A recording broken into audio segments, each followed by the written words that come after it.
Hi guys, welcome back to the channel. It's me, Jasmine, the Buffet Witch, and welcome to a spotlight series where I'm going to be talking about the Flower Beauty Light palettes. These are now discontinued. Flower Beauty is no longer a brand, and I have been wanting to play with these for so long, and it is finally time. So there are 4 palettes: Coastal Lights, the Jungle Lights, which was the first palette. Second palette was Desert Lights, and then Garden Lights and Coastal Lights came out later.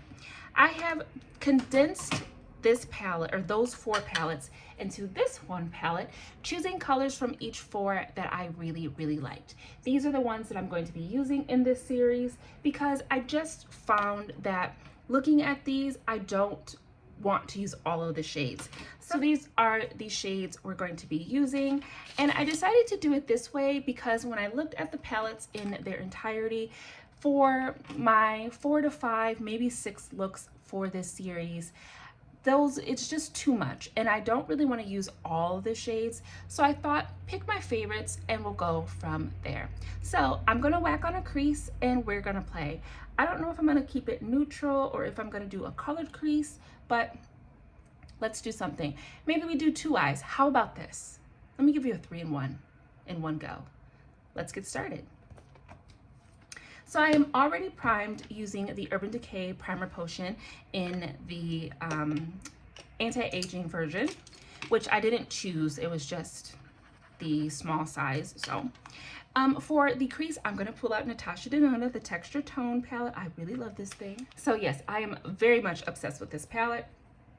And I think I'm going to do a warm crease. And I think I want to keep the darkness like just right over here. I don't want to do, you know what would be a better thing? Let me put the shimmer on first. How about that? So out of these shades, let's see. We have the shade Anaconda. This is from the Jungle Lights. Shade Tide from Coastal. Mirage from Desert. Wild from Jungle. Aqua from Coastal. Red Rocks from Desert, Iris from Garden, Sea Foam from Coastal, Sahara from Desert, Tiger Lily from Jungle, Soul from Desert, and Petal from Garden. Those are the shades. I think I kind of want to do, let's use this shade here, which is Tide. That is from Coastal. And I'm just going to put that onto my mobile lid using kind of a flat concealery type brush. All right. These are very pretty shades. I don't feel like they really need bases, but they work well with them as well. And these are very similar to the texture of ColourPop Super Shocks, though I would say these are maybe just a little bit more emollient. Kind of a putty, but sometimes flaky formula. It's kind of tricky to explain, and this is just a really nice, almost silvery, on my skin tone, it's coming off a little bit silver, but it does have a tiny bit of depth in it. All right. I like that placement. I use a Juvia's Place pink shade, and sometimes I feel like the Juvia's Place pinks stain me quite often, so that's why it looks kind of peachy right there. All right, I like it. So now I'm just gonna put a dark shade on my outer V. And you know what? The crease colors, we don't really need to talk about it. It doesn't really matter.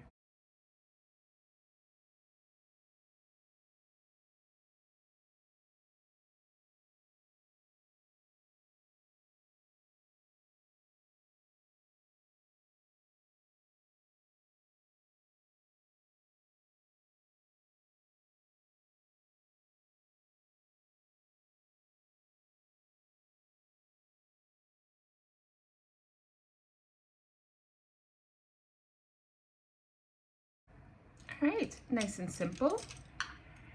And then I'm gonna go in to the shade Sahara from the Desert palette right here. And I'm going to put that on my lower lash line and inner corner.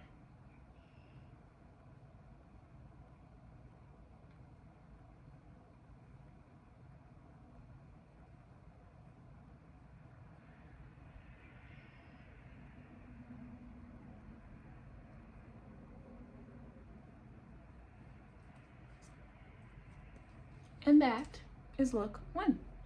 I like it.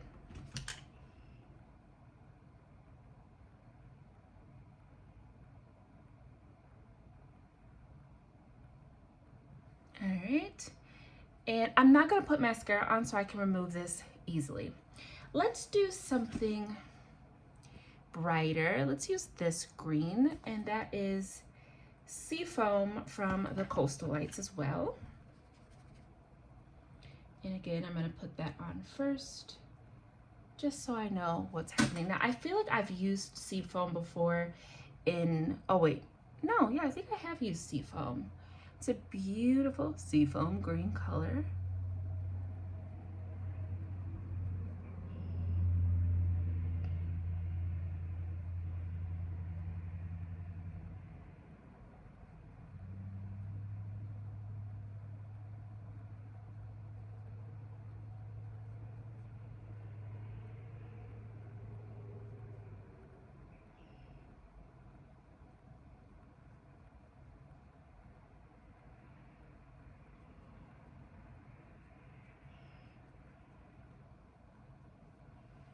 All right.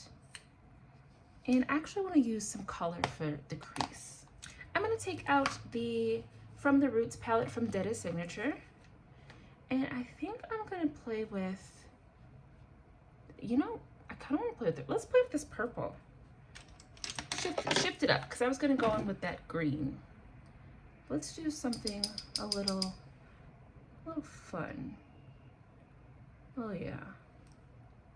That's beautiful.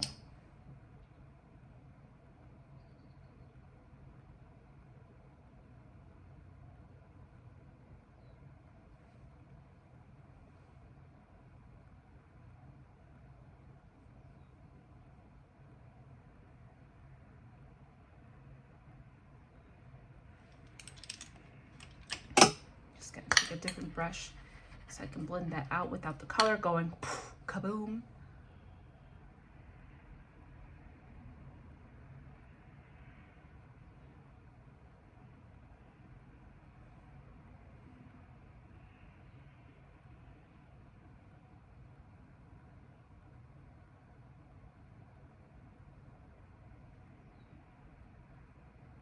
Very pretty, okay?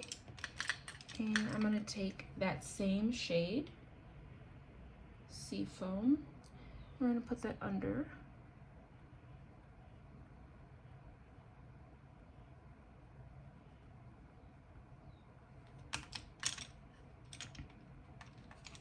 And we're gonna put that purple on the lower lash line too. Keep it nice and simple.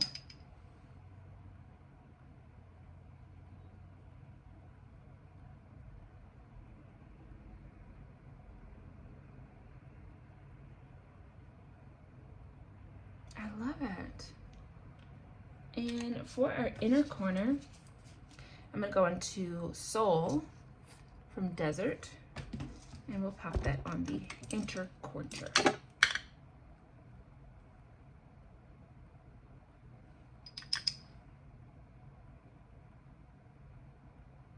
Beautiful. And that is the finished look.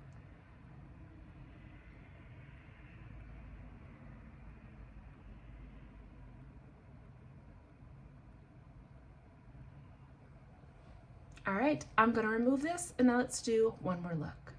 All right, so I had to do the whole eye so I can figure this all out. And as I do this one, I want to talk about this product in its entirety, all 4 palettes, and what I planned to do with it and why I condensed it the way that I did. And I'm gonna burp in your face while I do it. So I really like these palettes. When the first 2 came out, I feel like they were very popular. If you want to see other people using them, I really love Heather Austin's videos on these. They're so beautiful. These are really great, but she does great swatches, a great explanation of the products and the colors and things like that. I'm going to go into Anaconda, and I'm going to put that mostly on the lid, and then I'm going to go in with a little bit of this shade Mirage. That's going to go on the inner portion in my Sometimes Poof, and I believe that's pretty much all I did from this palette. So I had a really hard time like using this palette in the ways of getting it to look the way that I wanted to. Like I could never really get what was in my mind to translate onto the eye unless I only used one color. And then it did really become a great palette for soft makeup. I think it's the video, I think I have it's called Pretty Soft Pretty Makeup or something like that. Because I typically, you know, if I'm just being honest, I be doing too much, okay? I like to do a lot with my makeup. And so this is a palette, or these are products that you can't do a whole ton. Like you kind of want to pick maybe 2 shades and go with that. And because that's not typically my makeup style, I want a little bit more bang for my buck. I found myself not reaching for this palette. But then I thought it is a really great palette for very soft, gentle, jewel toned, or like diffused metallic shades. They come off very shiny, they come off very shimmery, but they aren't, well, not shimmery. They're very shiny, very reflective, but they're not shimmered or like glittered, you know? And sometimes that's what I prefer. I do like the formula. I feel like a lot of these textures are very similar. And I reference the ColourPop Super Shocks because they have a little bit of emollients, a little slip. Like if you swirl your finger on it, it's going to stick. You know what I mean? It's gonna stick like it's a little bit moist. And oops, because of that, I feel like it's a really great, easy eyeshadow to use. You don't really need a lot of fanfare for it. It just kind of goes on and it works. And I enjoy that. So my mattes are still from the Natasha Denona palette. I just don't remember what brush I used. I think this one. So yeah, I really do like these if I keep in mind that I want it to be gentle. And if I want it to be gentle, then I'm seeing that I would probably reach for this more often. And even in the gentle mindset, I'm trying to do like a gentle crease, which is usually not my go-to either, but I really feel like these pair very well with, I can still do like dark browns, but not really close to black, because like this deeper green could get real murky really quick, even though this is probably my second favorite color. I think my favorite color is, it can't be aqua. I guess it is, but it's purple. Whatever. My favorite shade is this purple shade, so. And I do plan to use this when I want those softly diffused, very simple, fast looks that give me a little bit of oomph, but not too much.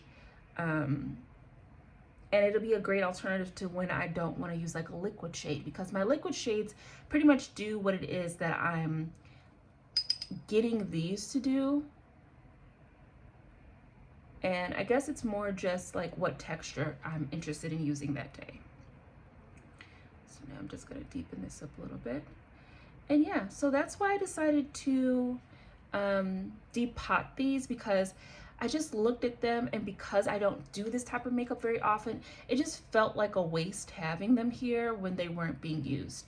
But I didn't want to just get rid of all of them. So definitely keeping the ones that I enjoy was the better thing to do. This way I still get to play with them, but I don't have to have 4 palettes taking up space. And it was really fun depotting them and pressing them myself. I just use a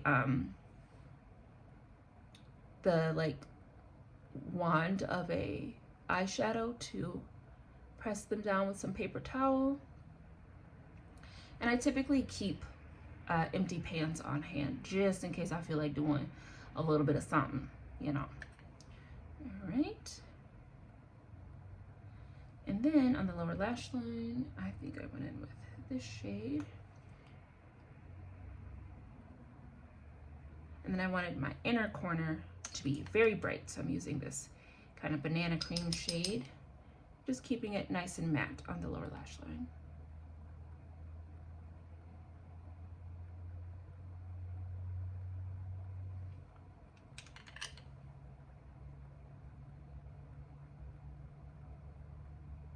Kind of a shade that matches my under eye powder. And then I am, of course, lined with my Tropical Green liner from NYX.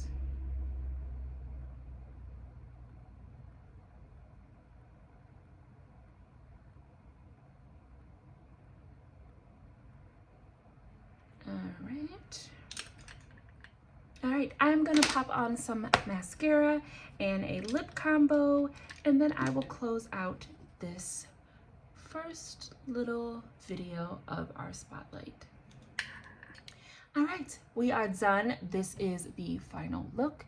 I really like it. I really like it. The green always does me well. I really do love this olive green color. So that is the little makeshift palette I've created with these shades. And I do think I am going to be decluttering the palettes now that I know that this is what I want to use. I've gone through the colors a few times over just to be sure, and there's just not anything else in the palette that I really feel like I would play with. I think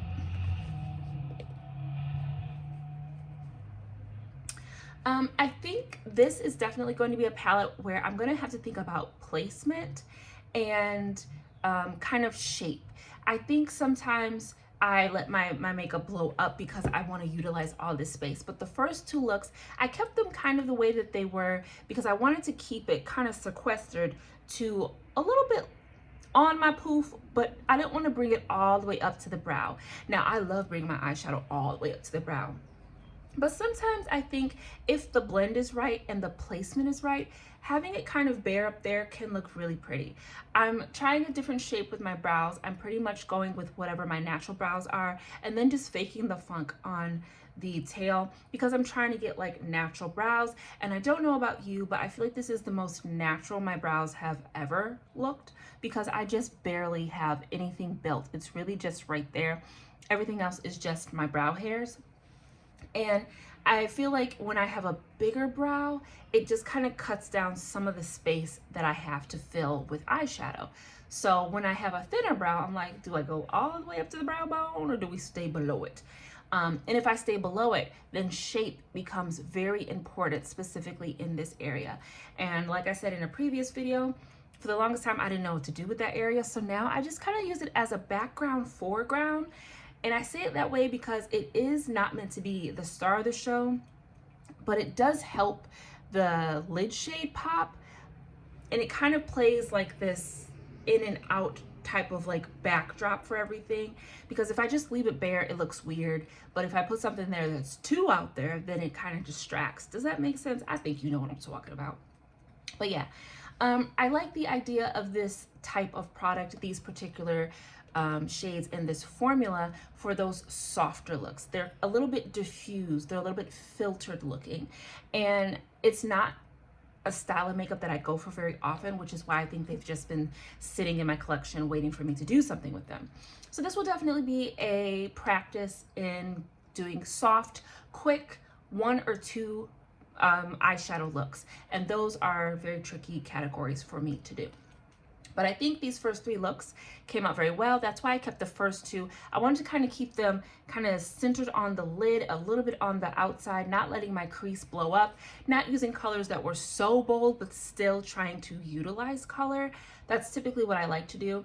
This one, I wanted to keep the inner corner really, really light. I mean, that shade that I used from the Natasha Denona palette is just about the color of my under eye setting powder. But that keeps my eye nice and open, but I can still put in my beloved liner. And I think it also helps to give my lashes on the bottom something to stand out against. So really, really like these looks. I love this palette as well. It's a great companion palette, this one, and the depotted Danessa Myricks palette. those are like my favorite companion type of products. And I also really enjoyed bringing out the Signature palettes again. I have to make a playlist for this brand as well, because these are so freaking good. So yeah, look forward to a few more videos, a few more looks using these, and then we will move on to something else. But until then, I hope you enjoyed this video. Thank you so much for tuning in. It's been me, Jasmine, the Buffet Witch, but you already know that. Take good care of yourself, drink some waters, exfoliate your lips, and I will see you in the next video, which will be very, very soon. But until then,